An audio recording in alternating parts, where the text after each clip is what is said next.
Have you ever stopped to ponder the significance of air handling units, or AHUs as they are commonly known? What exactly makes them so crucial in our everyday lives? And how do they function?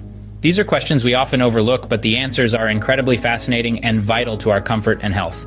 Before we dive deeper, let's take a closer look at the anatomy of air handling units. Imagine a large, complex machine drawing in air from the outside. This is our air handling unit.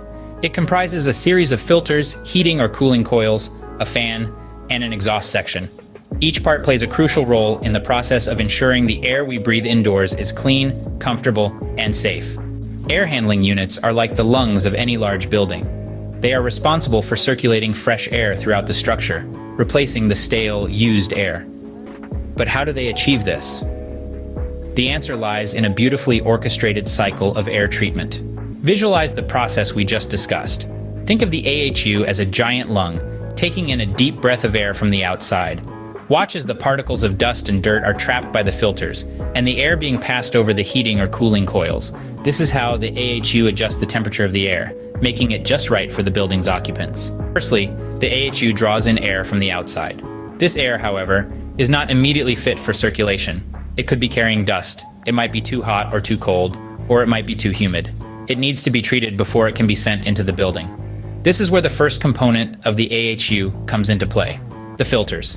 These filters trap dust and other particles, ensuring that the air being circulated is clean and free of pollutants. Next, the air is sent to the heating or cooling coils. Depending on the weather, these coils either warm up or cool down the air to a comfortable temperature. If it's a chilly winter day, the heating coils will warm the air. If it's a sweltering summer day, the cooling coils will do the opposite. The third step involves the fan. This component is responsible for pushing the treated air out and through the ductwork, where it will eventually reach different parts of the building. Finally, the exhaust section of the AHU expels the stale air from the building, making room for fresh treated air. This completes the cycle, and it continues as long as the AHU is running. In summary, the working principle of air handling units involves a four-step process: drawing in outside air, filtering it, adjusting its temperature, and then circulating it through the building while expelling stale air. In summary, the working principle of air handling units involves drawing in outside air, filtering it, adjusting its temperature, and then circulating it through the building while expelling stale air. This continuous cycle ensures that the indoor environment is always comfortable and healthy. So the next time you find yourself in a large building, remember the intricate process happening behind the scenes. The air handling units are the unsung heroes, working tirelessly to provide you with fresh, clean air, making your environment more comfortable and conducive to productivity.